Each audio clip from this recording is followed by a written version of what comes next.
Star Tamil Nadu ஜோதிட அறக்கட்டளையின் ST astro TV வாழ்வில் வளர்ச்சி. ST அஸ்ட்ரோ டிவியை கண்டு மகிழுங்கள். இளம்பிள்ளையைச் சேர்ந்த மூத்த முன்னோடி சௌரிராஜன் ஐயா ஒன்று, ஐயா ராணிப்பேட்டையைச் சேர்ந்த எழிலரசன் ஒன்று. இவர்களுக்கு நீங்கள் போடக்கூடிய ஜாதகம் எங்கள்கிட்ட வந்து இந்த 5 பேர்த்து மூலியமாக தான் குரூப்புக்குள்ளே இறங்கணுமே தவிர நீங்களாக தனிப்பட்ட முறையில் போட்டால் உங்களை குரூப்பில் இருந்தும் நீக்கிடுவோம், உங்கள் ஜாதகத்தை நீக்கிடுவோம். அப்போ ஏற்கனவே சீனியாரிட்டி பிரகாரம் நாங்கள் ஜாதகத்தை கொண்டு வந்துட்டு இருந்துக்கிறோம். யாருக்கும் மனசு கஷ்டம் இல்லாத செய்யணும் அப்படிங்கிறதுக்காக இந்த குரூப்பை சிறப்பாக போயிட்டு இருக்கு. உங்களுக்கு ஏதாவது பேசணும், ஏதாவது சந்தேகம் கேட்கணுன்னா இந்த 5 பேர்த்துக்குள்ளே யார்கிட்ட வேணாலும் கேட்கலாம், விளக்கங்கள் கிடைக்கும். ஐயாவை இப்போ பேச டைம் அதிக நேரம் எடுத்துக்கிட்டோம். அதே போல் பார்த்திங்கன்னா நாங்கள் குரு பயிற்சியில் அதிக அழைப்பு கொடுத்து எல்லோருடைய எங்களுடைய டீம், அதாவது டீம்னு சொல்கிறதோட குடும்பம்னு சொல்லலாம், எங்களுடைய குடும்பத்தில் எல்லோருடைய வலியுறுத்தல் பெயராக கூட்டம் நிறைஞ்சிருச்சு. கூட்டத்தில் அந்த கூட்டத்தில் யாரை கவனிக்கணும், யாரை என்ன செய்யணும், எப்படி செய்யணும் அப்படின்னு எங்களால் முடியாத சூழ்நிலையில் போன மாத கருத்தரங்கத்தில் ஐயாவையும் எங்களது மூத்த முன்னோடியும் கௌரவிக்காததுக்கு மனப்பூர்வமாக மன்னிப்பு கேட்குறோம். அதனால் எந்த ஒரு இதையும் உங்கள் வீட்டு பிள்ளைங்க என்ன தப்பு செஞ்சால் எப்படி ஏற்றுக்குவீங்களோ அதுபோல் எங்களையும் ஏற்றுக்கிட்டு எங்களுக்கு எப்பொழுதும் வழிகாட்டுதலுக்கு நீங்கள் இருவரும் எங்களுக்கு முன்னாடி வரும்படி அன்போடு கேட்டுக்கிறோம். நன்றி நன்றி. ஒரு கருத்தரங்கம், அது குருப்பெயர்ச்சி, ராகு பயிற்சி, சனி பயிற்சி நடக்கும்போது அனைத்து கூட்டங்கள் இருக்கும்போது எல்லாரையும் ஒரே மாதிரி கவனிக்க முடியாது. அதை அந்த புரிஞ்சுக்கிட்டு நாம் நம்ம வீட்டு சங்கத்தில் பேசுகிறதுக்கு வாய்ப்பு கிடைக்கலையேன்னு நினைக்கக்கூடாது. நம்மளை மேடையில் காலையிலிருந்து அமர்த்தி மத்தியானத்துக்கு மேலேயும் மேடையில் அமர்த்தி மரியாதை செஞ்சதுக்காக மிகுந்த நன்றியை சொல்ல கடமைப்பட்டிருக்கிறேன். நம்மளை ஆரம்பிச்சிருக்கிற அந்த ST அஸ்ட்ரோ வாட்ஸ்அப் குழுவில் மற்றவர்கள் யாருமே இதில் விளம்பர பதிவு போடக்கூடாது அப்படின்னு சொன்னதுனால சில பேர்த்துக்கு இதில் வருத்தம் இருக்குது. நாம் ஒரு ஜூம் மீட்டிங் நடத்திட்டு இருக்கும்போது வேறு பிரத்தியார் உள்ளே நுழைஞ்சி பேசுகிறதுக்கு நாம் அனுமதிப்போமா? அனுமதிக்க மாட்டோம்ல. வேறு எந்த ஜூம் மீட்டிங்காக கூட இருக்கட்டும், அந்த ஜூம் மீட்டிங்கில் வர நாம் என்ட்ரி ஆகி நம்மளுடைய கருத்துக்களையோ விளம்பரத்தையோ கொடுக்கறதுக்கு எந்த ஜூம் மீட்டிங்காராவது அனுமதிப்பாங்களா? அனுமதிக்க மாட்டாங்க. அதே மாதிரி தான் இதுவும். இது வரைக்கும் ஜூம் மீட்டிங் மூலிமா ராஜசங்கர் ஐயா உங்களுக்கு பாடம் நடத்திக்கிட்டு இருந்தார். அதெல்லாம் தியரி. இந்த தியரி மட்டும் பத்தாது. ஆனால் அது ப்ராக்டிக்கலாக கொண்டு வரணும்னா சில ஜாதகங்களை போட்டு ஆய்வு பண்ணணும். அது வித்தியாசமான ஜாதகங்களை போட்டு ஆய்வு பண்ணால் தான் நம்மளுக்கு மனசில் பதியும். அப்படிங்கிறதுனால தான் மிக அற்புதமான இந்த மீட்டிங்கை ஆரம்பிச்சிருக்காங்க. அந்த வாட்ஸ்அப் குழு ஆரம்பிச்சிருக்கிறாரு. அதில் நீங்கள் எல்லோரும் பங்கேற்றுக்கணும். நேரம் கட்டாயம் கிடைக்கும். அந்த நேரத்தை பயன்படுத்திக்கிட்டு முடிஞ்ச வரைக்கும் ஆய்வு பண்ணுங்கள். 2 வரி போட்டாலும் போதும். உங்களால் முடிஞ்ச வரைக்கும் நானும் இந்த வாட்ஸ்அப் குழுவில் இருக்கிறேன் அப்படின்னு காமிக்கிறதுக்காக 2 வரி மட்டும் போடுங்க. அதே உங்களுக்கு ஒரு அனுபவத்தை கொடுக்கும். மற்றவங்களும் போட்டோம் அதை பார்த்து நம்ம நோட் பண்ணிக்கலாம்னு நினைக்காதீங்க. நீங்கள் தேரணும், நீங்கள் தேர்ச்சி அடையணும். எதிர்காலத்தில் ஒரு பிரகாசமான புகழ்பெற்ற ஒரு ஜோடர் ஆகணும். அதுக்கு கொடுக்கக்கூடிய ப்ராக்டிக்கல் தான் இது. ப்ராக்டிக்கல் தான் நம்மளுக்கு பயன்படும். ஐயா சரி, அவ்வளோதாங்களா? சரி சரி. இப்போ காலையிலிருந்து ஒவ்வொருத்தரும் ஒரு கருத்துக்கள்லாம் சொல்லிட்டு வந்தாங்க. அந்த கருத்துக்களில் இப்போ கூட ஒருத்தர் சுரக்காய் பற்றி சொன்னார். சுரக்காய் எதுக்கும் பயன்படுறதில்ல அப்படிங்கிற மாதிரி. சுரக்காய் மிக அற்புதமான வைத்தியம். சில பேர்த்துக்கு பாருங்கள், நீர்க்கட்டு இருக்கும், கிட்னியில் உப்பு சேர்ந்துருக்கும், காய்காலெலாம் வீங்கி இருக்கும். அவங்களுக்கு ஒரே ஒரு வாரம் மட்டும் அந்த சுரக்காயை கூட்டாகவோ பொரியலாகவோ குழம்பாகவோ எந்த வகையிலையாவது ஒரு வாரத்துக்கு கொடுத்து பாருங்கள். அந்த நீர்க்கட்டு, அந்த கிட்னியில் இருக்கிற உப்பு, கிரியேட்டிவ்னு சொல்லுவாங்களே, அதெல்லாம் அப்படி இப்படியே படிப்படியாக குறைஞ்சி போயிடும்.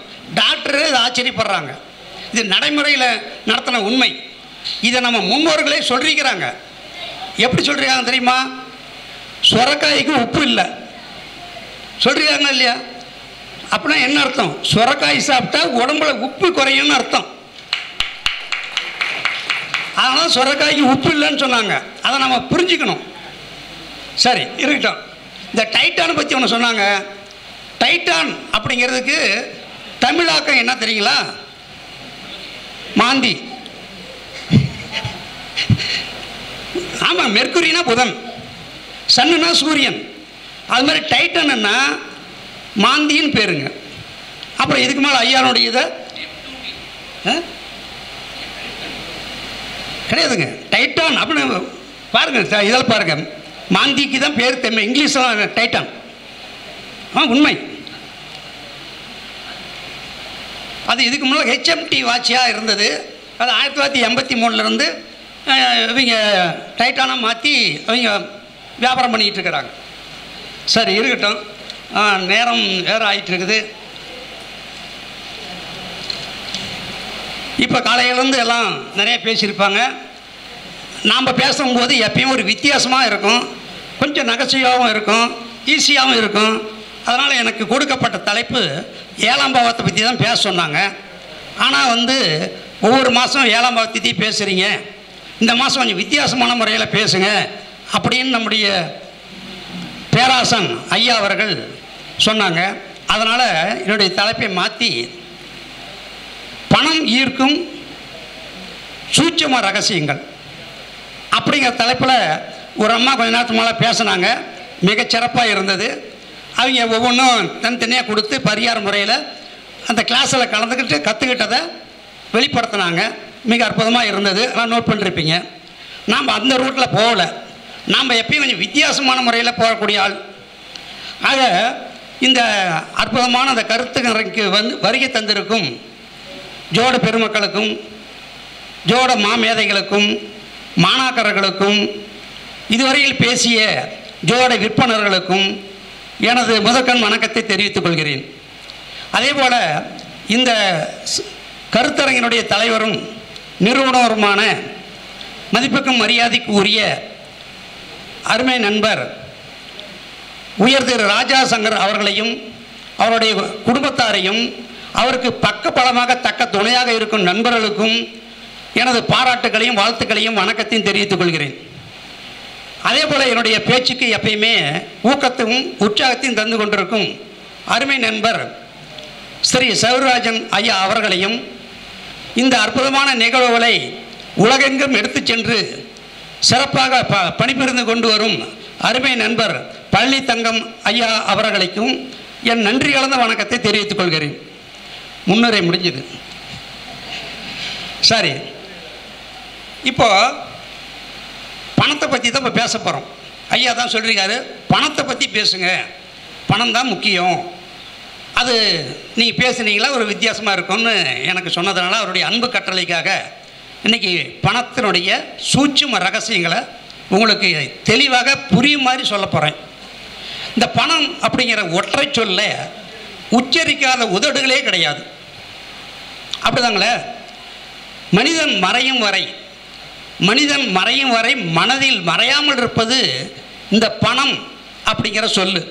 அது கூட கண்ணதாசன் சொல்லுவார், கருவறையிலிருந்து கல்லறை செல்லும் வரை சில்லறை தேவைப்படுகிறது. இது கண்ணதாசன் சொன்னது. அப்படிப்பட்ட பணத்தின் மீது ஆசை இல்லாதவர்கள் யாராக இருக்கிறாங்களா? பணத்தின் மீது ஆசை இல்லாதவர்கள் யாராக இருக்கிறாங்களா? இருக்கிறாங்க. 3 பேர் இருக்கிறாங்க. பற்றற்ற துறவி, பச்சிளம் குழந்தை, பைத்தியக்காரன், மனநிலை பாதிக்கப்பட்டவன். இந்த 3 பேருக்கும் பணத்தை விரும்ப மாட்டாங்க. ஆனால் அந்த பணத்தை பிச்சைக்காரன்லேருந்து, பிளாட்ஃபார்மில் படுத்திருக்கிற பிச்சைக்காரன்லேருந்து பில்கேட்ஸ் வரையும் அனைத்து பேருடைய கைகளிலும் தவழ்ந்து விளையாடும் ஒரு செல்ல பிள்ளை தான் இந்த பணம். அப்போ இந்த விஷயத்தில் ஒரு ஆச்சரியமான ஒரு விஷயம் உங்கள்கிட்ட சொல்ல போகிறேன். இந்த பணத்தை பற்றி ஒரு ஆச்சரியமான விஷயம் என்ன அப்படின்னா, பல பேருடைய கைப்பட்டும் பல பேருடைய எச்சில் பட்டும் தீட்டுப்படாத ஒரு நோட்டு எதுன்னா ரூபா நோட்டு தான், இல்லைங்களா? அப்போ இந்த ரூபா நோட்டை எடுத்து பாருங்கள், எத்தனாயிரம் பேருடைய எச்சில் இருக்குதுன்னு பாருங்கள். அந்த எச்சிலால் எத்தனை கிருமிகள் இருக்குதுன்னு பார்க்குறோம். அப்போ அந்த பணத்தை வாங்கும்போது யாராவது பெனாயில் போட்டு கழுவிட்டு வாங்குறோமா, இல்லை ஆசையாக வாங்கி ஆசிட்டில் நினச்சிட்டு பாக்கெட்டில் போடுறோமா?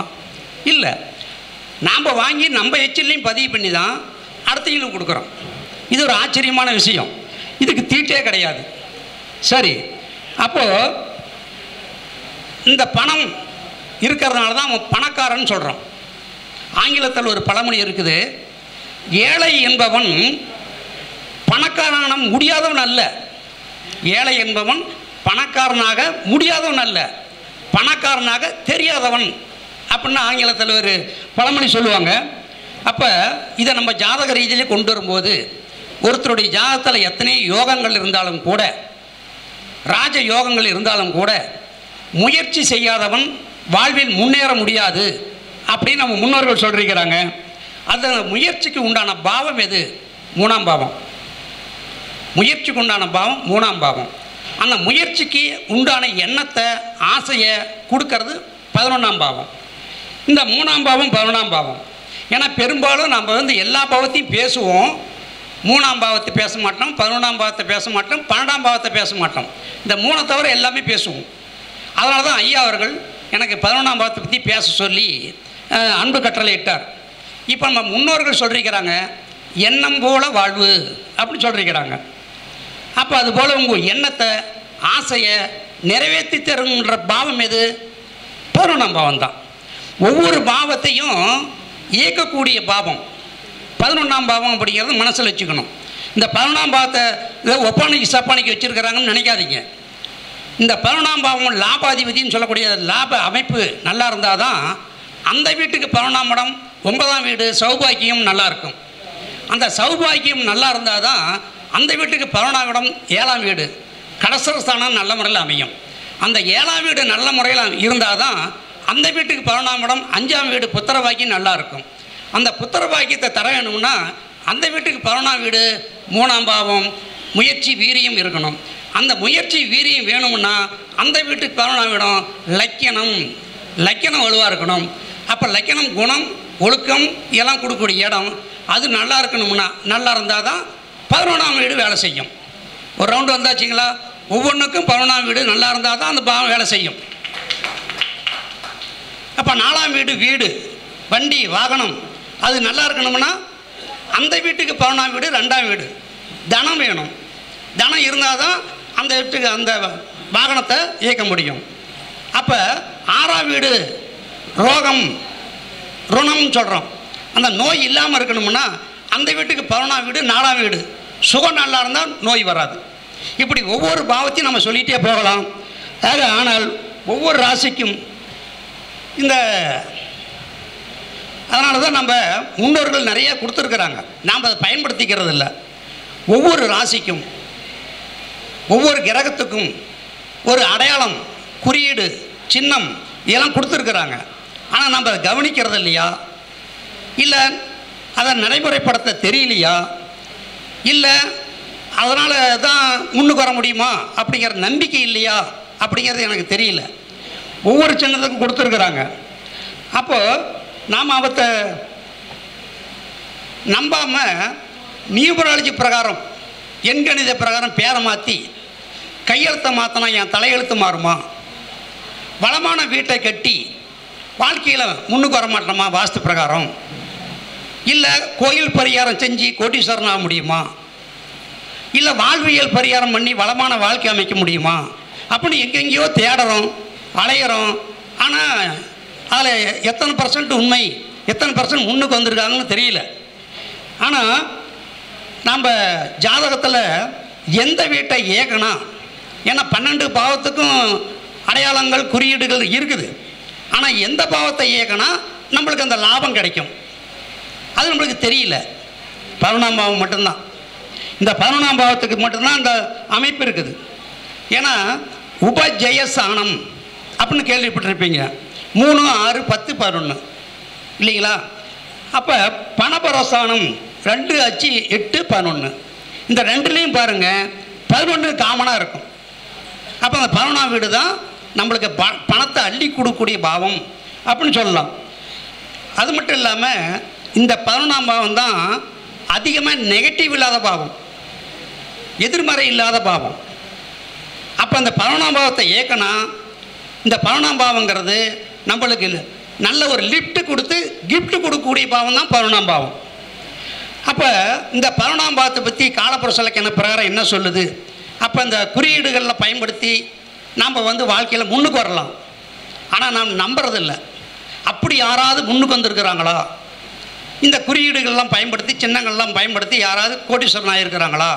அதெல்லாம் காமிச்சாதான் நம்புவேன் அப்படி சொல்லுவாங்க. அது உண்மைதான், மனித இயல்பு தான், இருக்கிறாங்க. ஆனால் அப்படி கோடீஸ்வரன் ஆணைகள்லாம் யாரும் இதனால தான் நான் கோடீஸ்வரர்னு சொல்கிறதில்ல. அதனால் நம்மளுக்கு தெரியறதில்ல. ஆனால் ஜோசியக்காரருக்கு தெரியும் அவன் எந்த சின்னத்தை பயன்படுத்தி வாழ்க்கையில் முன்னுக்கு போனான் அப்படிங்கிறது நமக்கு தெரியும். அதை நம்ம வெளிப்படுத்துறதுக்கு தான் இந்த கருத்தரங்களில் அவங்க உங்களுக்கு பேச வந்திருக்கிறேன். காலப்புருஷ இலக்கண பிரகாரம் 11ஆம் வீடு கும்பம். இந்த கும்பம் அப்படிங்கிறது அவிட்டம் 3, 4 செவ்வாயினுடைய பாதங்கள் அங்கே இருக்குது. லக்னாதிபதி மேசம், அதனுடைய நட்சத்திரம் அங்கே இருக்குது.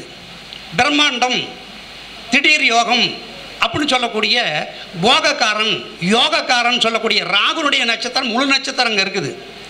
சௌபாக்கியத்தை தரக்கூடிய 9ஆம் அதிபதி குருவுடைய நட்சத்திரம் அங்கே இருக்குது. அவ்வளோ மதிப்பு வாய்ந்த ராசி கும்பம். அது மட்டும் இல்லை, அது சனியுடைய வீடு, ஆட்சி பெற்ற வீடு, மூல திரியோணம் பெற்ற வீடு.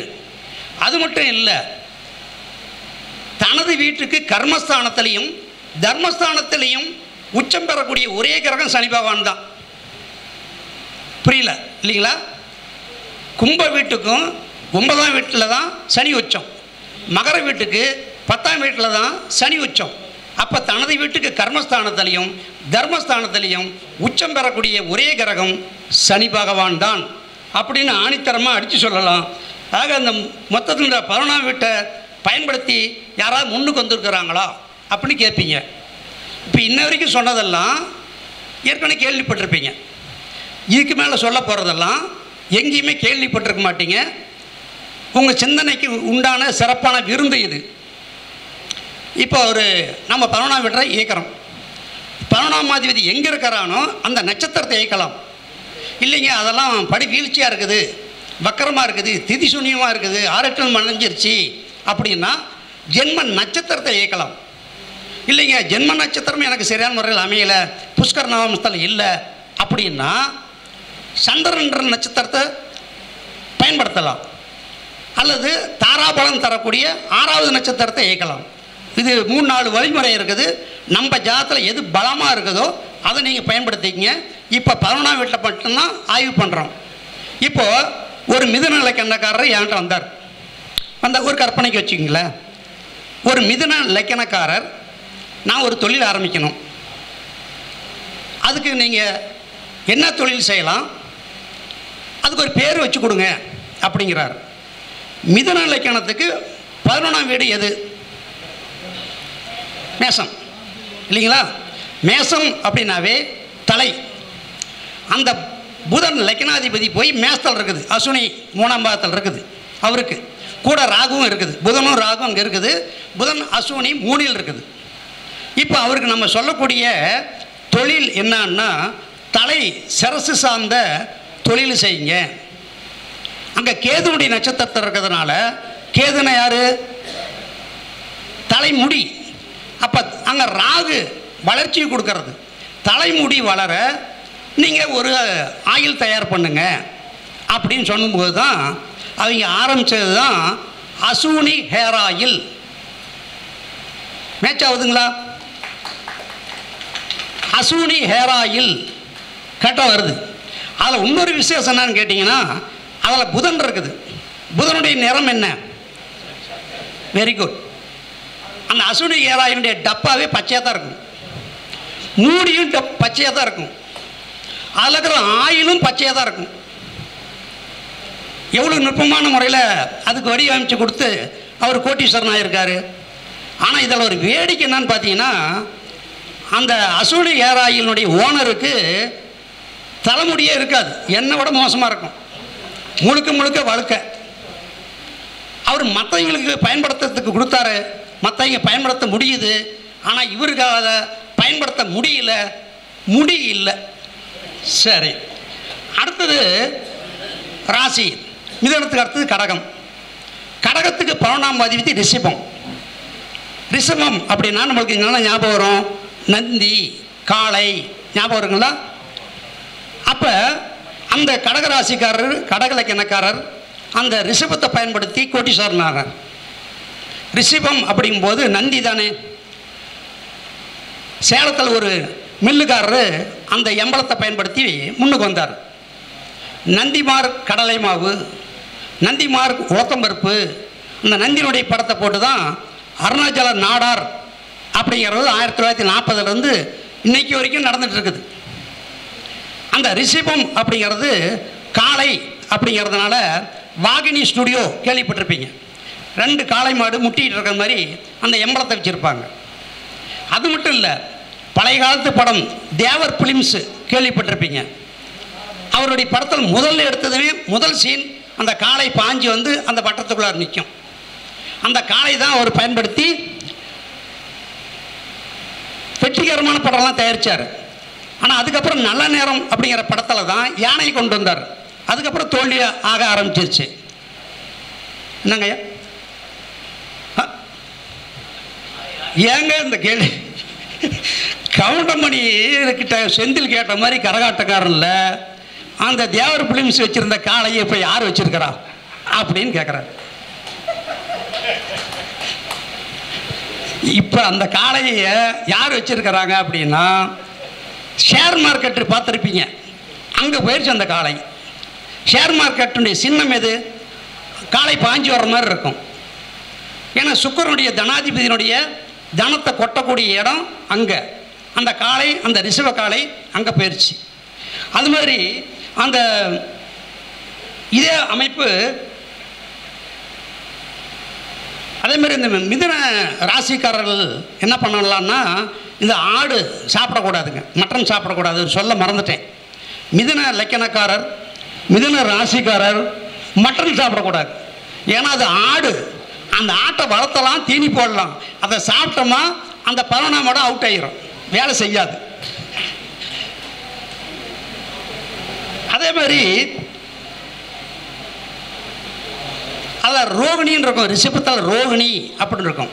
ரோகிணி அப்படின்னா ரதம்னு பேர். ரதம் மார்க் சுருட்டுகள் கேள்விப்பட்டிருப்பீங்க. ரதம் மார்க் சுருட்டுகள் அப்பெல்லாம் ஃபேமஸ்,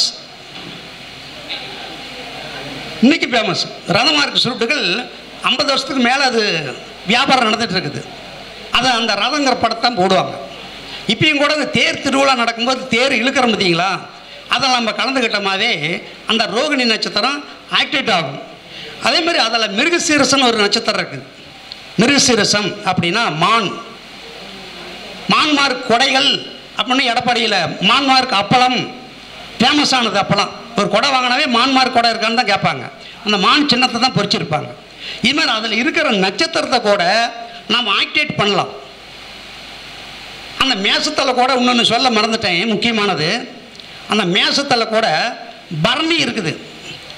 மிதுன லக்கணக்காரர்களுக்கு 11ஆம் இடத்துல மேசத்தில் பரணி இருக்குது. இந்த பரணியில் அந்த கிரகம் இருந்தால் என்ன செய்யலாம்? பரணினா சுக்கிரன், அழகு, பியூட்டி பார்லர் அப்படின்னு சொல்கிறோம் இல்லையா? அந்த பரணியினுடைய சுக்கிரன் ஷேப் வந்து வி, 6ஆம் நம்பர். வி கேர் கேள்விப்பட்டிருப்பீங்க, நிறைய விளம்பரம் வரும். அது அவங்க அந்த பரணியில் இருந்தாலும் அவங்க எடுத்துக்கிட்டாங்க. அதே மாதிரி அதுலேயே கிருத்திகையில் இருந்துச்சுன்னு வச்சுக்கோங்க. இதை சொல்ல மறந்துட்டேன், அதனால் திரும்பி உங்களுக்கு சொல்கிறேன். கிருத்திகையில் இருந்துச்சுன்னு வச்சுக்கோங்க. கிருத்திகை அப்படிங்கிறது மயில். இந்த மயிலுடைய சின்னத்தை பயன்படுத்தி தான் பெரிய துணிக்கடை ஃபேமஸ் ஆகி போச்சு. என்ன துணிக்கடைன்னு ஞாபகம் இருக்குமா?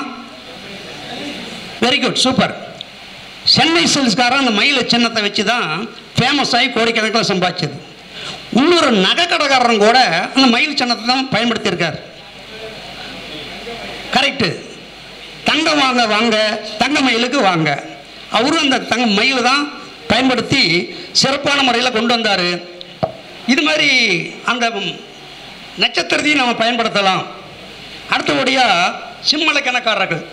சிம்மலக்கணக்காரர்கள் 11ஆம் வீடு மிதுனம். மிதுனம் அப்படின்னாவே தொலைத்தொடர்பு, கம்யூனிகேஷன் சொல்லுவோம் இந்த காலத்தில். ஆனால் அந்த காலத்தில் என்ன சொல்லுவோம்? ஒரு தகவல் தொடர்பு அனுப்புறதுக்கு எதை பயன்படுத்துவோம்? இந்த தபால் தந்தி இலாக்கா வர்றதுக்கு முன்னால்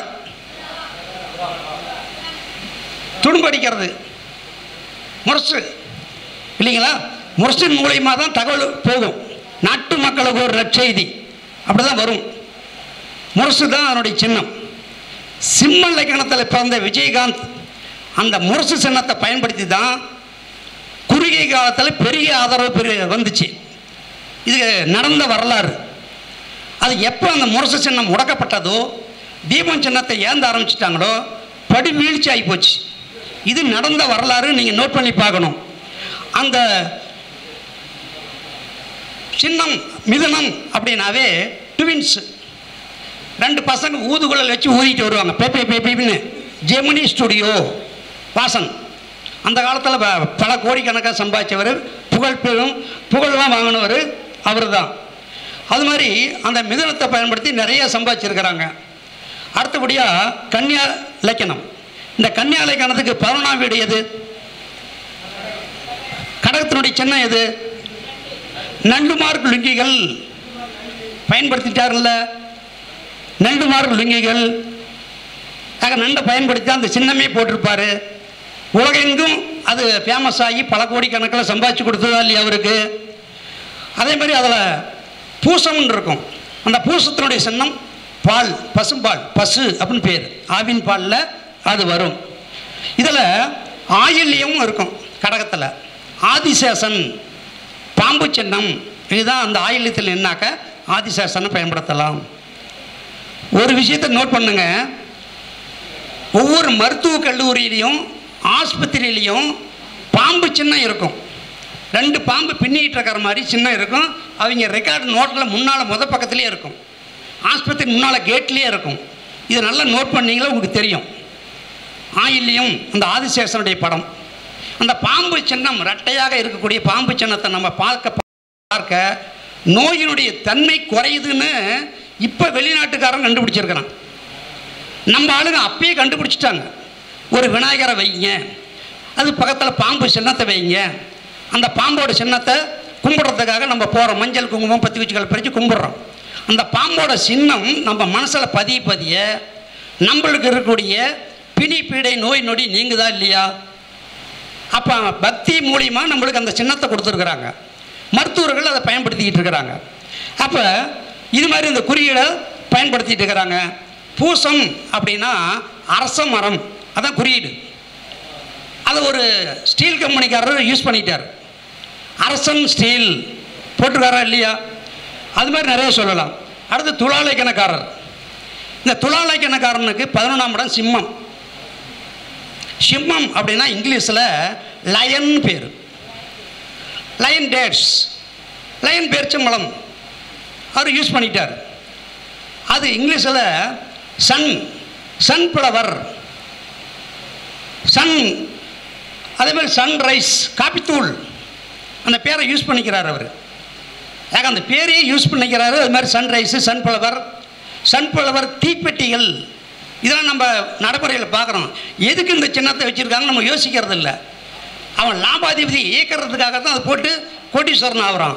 அவன் வெளியே சொல்ல மாட்டான். நாம் தான் அதெல்லாம் கண்டுபிடிக்கணும். அதே மாதிரி கலைஞர் அவருடைய நட்சத்திரம் மிருகசீரிஷ நட்சத்திரம். அதிலிருந்து 6வது நட்சத்திரம் பார்த்தீங்களா, மக நட்சத்திரம் வரும். மகத்தினுடைய குறியீடு என்ன தெரியுங்களா? உதயசூரியன். 6வது நட்சத்திரத்தை யூஸ் பண்ணி உதயசூரியன் சின்னத்தை பயன்படுத்தினார். இன்னைக்கு வரைக்கும் வெற்றிகரமாக ஓடிக்கிட்டு இருக்குது. சரி, அந்த சிம்மம் அப்படிங்கிறதுக்கு சிம்மாசனம், ஊஞ்சல், பாம்பு இதெல்லாம் சொல்லலாம் அந்த சிம்மத்தில் மகத்துக்கு. இப்போ இந்த சிம்ம இலக்கணத்தில் பிறந்த சூப்பர் ஸ்டார் ரஜினிகாந்தனுடைய படத்தை நோட் பண்ணிங்கன்னா அதில் ஒரு சீன்லையாவது பாம்பு வரும், ஒரு சீன்லையாவது சிம்மாசனத்தில் போய் உக்காந்து பேசுகிற மாதிரி டைலாக் வரும், ஒரு சீன்லையாவது ஊஞ்சலை இழுத்துட்டு உக்காடுற மாதிரி வரும். இதெல்லாம் அந்த சீனில் நடுவில் புகுத்திருப்பாங்க. அது ஏன்னு யோசனை பண்ணால் சிம்ம இலக்கணத்தில் பிறந்தவர் ரஜினிகாந்த். அப்போ அவர் அதை யூஸ் பண்ணி அந்த சீனை இடைய நுழைச்சி ஃபேமஸ் ஆகிறது. இது மாதிரி பண்ணிருக்கிறாங்க. அடுத்தபடியாக விருச்சிக இலக்கணம். விருச்சிக இலக்கணத்துக்கு 11ஆம் வீடு கன்னி. இந்த கன்னியில் அஸ்த நட்சத்திரம்னு ஒன்று இருக்கும். அஸ்தம் அப்படின்னா உள்ளங்கை அப்படின்னு பேர். எல்லா தெய்வமும் உள்ளங்கை தான் காமிக்கும். அந்த தெய்வத்தை வணங்கக்கூடிய குருமார்களோ புனிதமான சாமிகளோ சாமியார்களோ ரிஷிகளோ கையை தான் காமிப்பாங்க. அதுதான் உள்ளங்கை. அபய அஸ்தம் அப்படின்னு பேருங்க ஐயா. அபய அஸ்தம் அப்படின்னு சொல்லுவாங்க. அதில் கூட்டுறவு சின்னம், 2 கை சேர்ந்து இருக்கிற மாதிரி கூட்டுறவு சின்னம். இந்த கை சின்னத்தை பயன்படுத்தி தான் காங்கிரஸ் ஃபேமஸ் ஆச்சு.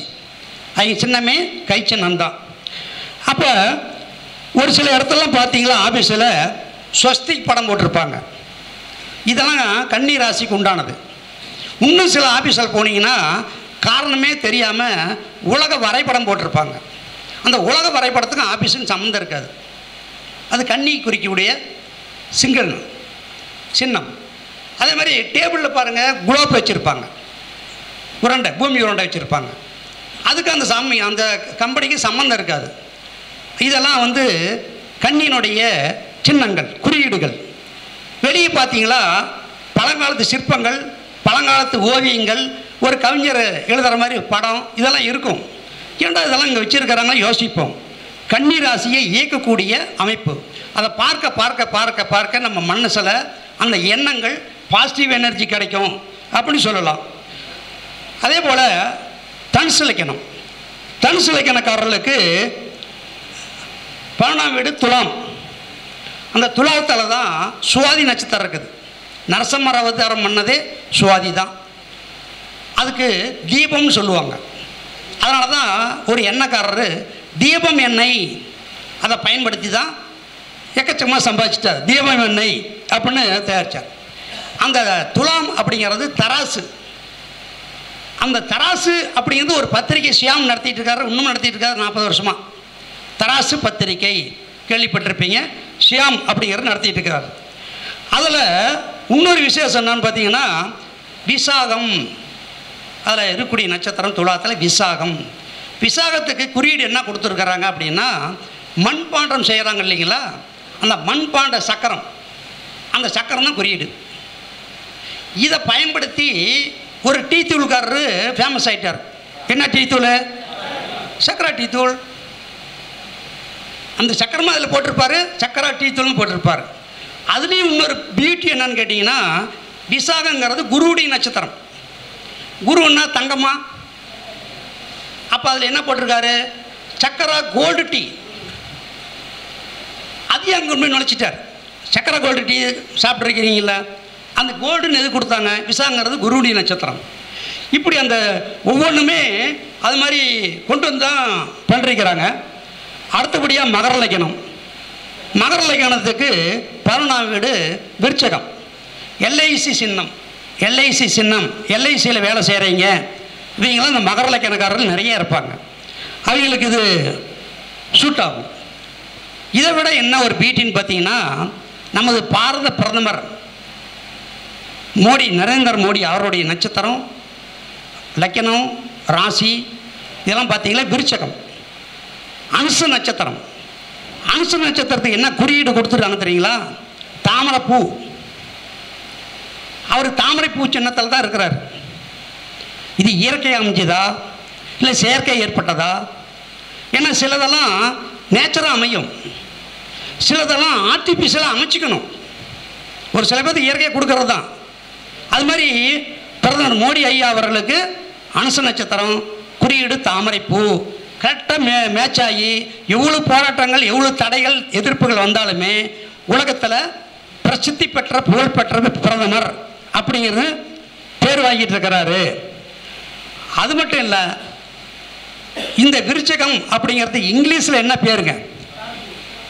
Very good.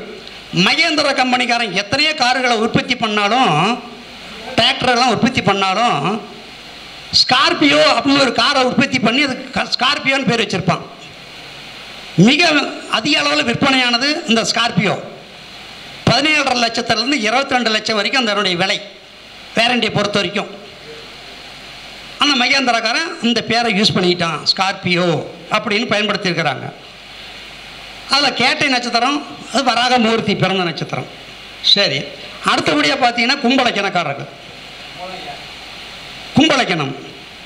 அவங்க தனுசு தான் பயன்படுத்துகிறாங்க. 11ஆம் வீடு தனுசு. வில் அம்பு அப்படின்னு பேர். வில்லு அம்பு இருக்கிறது தானே தனுசு. பார்த்துருக்குறீங்கல்ல? ஏங்க இத்தனை பேர் பயன்படுத்துகிறாங்களே, நம்ம ஜோசிக்காரெலாம் யாரும் பயன்படுத்த மாட்டாங்களா? அவங்கெல்லாம் கோட்டீஸ்வரர் ஆகக்கூடாதா அப்படின்னு ஒரு கேள்வி வரும். அப்படிதாங்க ஐயா? பயன்படுத்தியிருக்கிறாங்க. யார்? பொதுவுடை மூர்த்தி ஏஎல்பி சிஸ்டம் கண்டுபிடிச்சி வெளியிட்டு ஓடிட்டு இருக்குதா? ஏஎல்பி அச்சய இலக்கண பத்ததி. அவருடைய சின்னத்தை பாருங்கள், வில்லு அம்பு இருக்கிற மாதிரி தான் இருக்கும் இல்லைங்களா? அந்த சின்னத்தை தான் அவர் பயன்படுத்தி தான் இன்றைக்கி உலக அளவில் புகழ்பெற்று வாழ்ந்துட்டு இருக்காரு அப்படின்னு சொல்லலாம். அதே போல் அதில் மூல நட்சத்திரம்னு ஒன்று இருக்கும் தனுசில். மூல நட்சத்திரம்னா ஆஞ்சநேயர் பிறந்த நட்சத்திரம். இந்த ஆஞ்சநேயர் படத்தை வச்சு அந்த காலத்தில் ஒரு சர்வீஸு, குரிய சர்வீஸ் மாதிரி, பார்சல் சர்வீஸ் ஞாபகம் இருக்குதா? Very good. ஏபிடிங்கிற நிறுவனம் தான் அப்போல்லாம் பார்சல் சர்வீஸ். இப்போலாம் நிறைய வந்துருச்சு. அதுக்கப்புறம் ஆஞ்சநேயர் அந்த சஞ்சீவி மலை சுமந்துட்டு வர்ற மாதிரி படம் போட்டிருப்பாங்க. அது அவ்வளோ ஃபேமஸ் ஆச்சு அந்த காலத்தில். இதுமாதிரி அந்த குறிகளை வந்து அவங்க பயன்படுத்திக்கிட்டாங்க. அது மட்டும் இல்லாமல் இதுக்கு மூல நட்சத்திரத்துக்கு சின்ன என்ன கொடுத்துருக்காங்க அப்படின்னு பார்த்தோம்னா தும்பிக்கை, யானையினுடைய தும்பிக்கை, யானையும் தும்பிக்கையும் கொடுத்துருக்காங்க. இந்த யானை தும்பிக்கை வச்சு தான் பகுஜன் கட்சி வடநாட்டில் அவங்க கட்சி கொடியிலேயே போட்டிருக்கிறாங்க. அது ஃபேமஸான ஒரு அரசியலாகி போச்சு. அது மட்டும் இல்லாமல் இப்போ இருக்கிற ட்ரெண்டிங்கில் இருக்கக்கூடிய நடிகர் விஜய் தன்னுடைய கொடியில் என்ன பயன்படுத்தியிருக்காரு? யானை படம் தான் போட்டிருக்காரு இல்லைங்களா? இந்த யானை படத்தை வச்சு தான் முத்தூட் ஃபைனான்ஸ் யானை படம் தான் வச்சுருப்பாங்க. ஒரு பெவிகால் நிறுவனம் இந்த யானை படத்தை தான் வச்சுருப்பாங்க. இதெல்லாம் பார்த்தோம்னா எதுக்காக இந்த யானை படத்தை வச்சுருக்காங்க, வேறு படம் வச்சுருக்கலாமேன்னு யோசிப்போம். காரணம் இதுதான், லாபாதிபதியை இயக்கிறதுனால தான் அவங்க அது மாதிரிலாம் வந்தாங்க. அது மட்டும் இல்லாமல் மூலம் அப்படின்னா குண்டலன்னு பேருங்க. சில பேர் காது போட்டிருப்பாங்க, குண்டலம் போட்டிருப்பாங்க, ஆண்கள் கூட குண்டலம் போட்டிருப்பாங்க. அதெல்லாம் நாம் பார்த்துருக்கோம். எதுக்காக அவன் தோடு போட்டிருக்கிறான், குண்டலம் மாதிரி போட்டிருக்கிறான்னு யோசிப்போம். அவங்க எல்லாமே கும்பலக்கணக்காரர்கள். அந்த மூல நட்சத்திரத்தை ஆக்டிவேட் பண்ணுறாங்க. கர்ணன் பிறந்தது பூட்டாதி நட்சத்திரம், கும்பராசி. அவன் 11ஆம் வீடு தனுசு. அந்த மூல நட்சத்திரத்தின குண்டலத்தை போட்டிருக்கிற வரைக்கும் அவனை ஒன்றும் பண்ண முடியல. எப்போ அந்த குண்டலத்தை கழட்டி கொடுத்துட்டாரோ அதுக்கு மேலே அவருக்கு தோல்வியாக ஆரம்பிச்சிருச்சு. அதெல்லாம் நம்ம கவனிக்கணும். அடுத்து மீன இலக்கணக்காரர்கள். இதுக்கு 11ஆம் வீடு மகரம் அப்படின்னு சொல்லுவாங்க. மகரம் அப்படிங்கிறதுக்கு இங்கிலீஷில் என்ன பேருங்க? மகரம், கொரக்கடையில். மகரங்கிறது கொரக்கடையில் இங்கிலீஷில். கொரக்கடையில் ஒரு துணி நிறுவனம் இதை பயன்படுத்தி பல கோடிக்கணக்கில் சம்பாதிச்சது. அதில் ஒன்லி விஐபிங்க தான் போய் வாங்க முடியும். காஸ்ட்லியான ட்ரெஸ்ஸு, கொரக்கடையில் ட்ரெஸ்ஸு. அது பிரபலமான துணி கிடையாது. அதே மாதிரி திருவோண நட்சத்திரத்தில் பிறந்தது தான் வாமனன். அதனால் அந்த காலடி பாதத்தை நாம் பயன்படுத்தலாம். வராகி பிறந்ததும் இந்த நட்சத்திரம் தான். கஜேந்திர மோட்சம், முதல்ல யானை பிடிச்சிட்டு இருக்கிற மாதிரி சின்ன இருக்கும் சில இடத்துல. இதெல்லாம் அதுக்குண்டான அமைப்பு. அடுத்தபடியாக கும்பலக்கணக்காரர்கள், அது மேசலக்கணக்காரர்கள். அடுத்து மேசலக்கணம். இந்த மேசலக்கணத்துக்கு 11ஆம் வீடு எதுன்னு பார்த்தீங்கன்னா கும்பம். கும்பத்துக்கு ஆங்கிலத்தில் என்ன? அக்வாரிஸ். அதான் கும்பம். குடம் இருக்கும், தண்ணி குடம் இருக்கும், அதுதானே. இந்த அக்வா அப்படின்னு பேரை வச்சு ஒரு குடிநீரும் கோடிக்கணக்கில் சம்பாதிச்சது இல்லையா? பார்க்கலையா நம்ம? அக்வா குடிநீர். அதுக்கப்புறம் தானே இது மாதிரி குடிநீர்லாம் வந்துச்சு. அந்த கும்பராசி தானே அவங்க இயக்கினாங்க, அக்வா குடிநீர் கம்பெனி. அது மட்டும் இல்லாமல் நம்ம ஜோசியக்காரரு, நம்மளுடைய ஃப்ரெண்டு ஒருத்தர் இந்த கும்பத்தை இயக்கி தான் பெரும் புகழ் பெற்றவர். அப்படி தாங்கய்யா? யாருங்க? முகுந்தன் முரளி. முகுந்தன் முரளி ஐயா அவர்கள் இந்த கும்பத்தை தான் பயன்படுத்தி ஃபேமஸ் ஆனார்.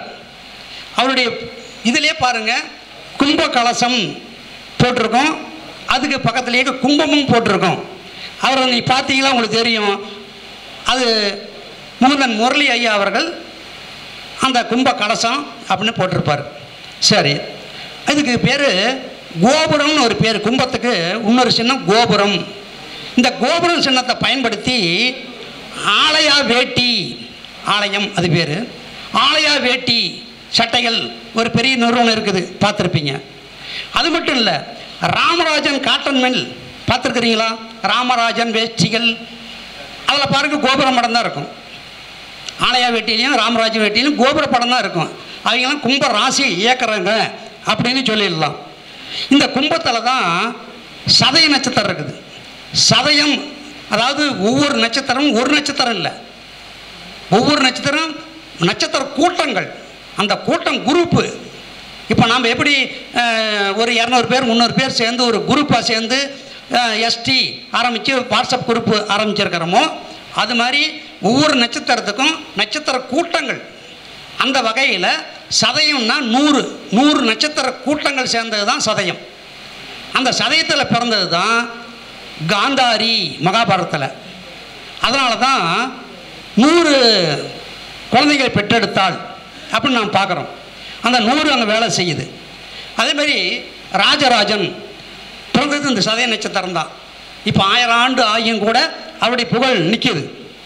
அடுத்தபடியாக ரிஷபலக்கணம். ரிஷபலக்கணத்துக்கு 11ஆம் வீடு மீனம். ராமருடைய பாதத்தை பயன்படுத்தலாம், வீட்டில் மீன் தொட்டி வைக்கலாம். இதெல்லாம் வச்சமாக்க அந்த மீன ராசி ஆக்டிவேட் ஆகும். காமதேனு படம் வைக்கலாம். இது போன்ற சின்னங்கள்லாம் பயன்படுத்தினா கோடிக்கணக்கால் சம்பாதிக்க முடியும், பணம் வசியமாகும். இதுபோல் பல இன்னும் நிறையா பணக்காரர்கள் எல்லாம் இதெல்லாம் பயன்படுத்துகிறாங்க. அது மட்டும் இல்லாமல் இங்கே பக்கத்துலேயே பார்த்தீங்களா டிவிஎஸ் கம்பெனி இருக்கும். டிவிஎஸ் கம்பெனி அந்த வாகனத்தில் பார்த்தீங்களா எல்லா வாகனத்துலேயுமே குதிரை தான் இருக்கும். ஏன் அந்த குதிரை போடணும்? சிறுத்தை போடலாமில்ல, வேறு யானை போடலாமில்ல, இல்லைங்களா? அவர் அந்த அஸ்வினி இயக்கிறார். அதனால் அந்த குதிரை படம் டிவிஎஸ் கம்பெனியில் கட்டாயம் இருக்கும். கார் கம்பெனி எந்த கம்பெனி எடுத்தாலுமே ஒரு சின்னம் இருக்கும். சின்னம் இல்லாத காரே இருக்காது. ஆடி காரை எடுத்துகிட்டா 4 வளையம் இருக்கும். பெரிய கம்பெனி எடுத்துக்கிட்டிங்களா குதிரை இருக்கும்.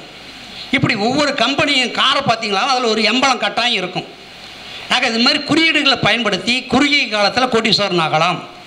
அப்போ உங்களை எல்லாம் லட்சாதிபதி ஆக்கணும்னு எங்களுக்கு நோக்கம் இல்லை. ஆல்ரெடி இங்கே இருக்கிற எல்லாருமே லட்சாதிபதி தான். இங்கே 6 லட்சாதிபதியே இல்லைன்னு சொல்லுங்கள், கை தூக்குங்க பார்க்கலாம். லட்சத்தை பார்க்காதீங்க, எல்லாம் ஆல்ரெடி லட்சாதிபதி ஆகிட்டீங்க. உங்களை கோட்டீஸ்வரன் ஆக்கிறது தான் எமது குறிக்கோள். எனவே இந்த அரிய வாய்ப்பை அள்ளித்தந்த நல்ல உள்ளங்களுக்கு நன்றி கூறி விடைபெறுகிறேன். நன்றி, வணக்கம். நீண்ட நேரம் இருக்குண்ணா. இல்லை, சூப்பர். ஐயா அவர்கள்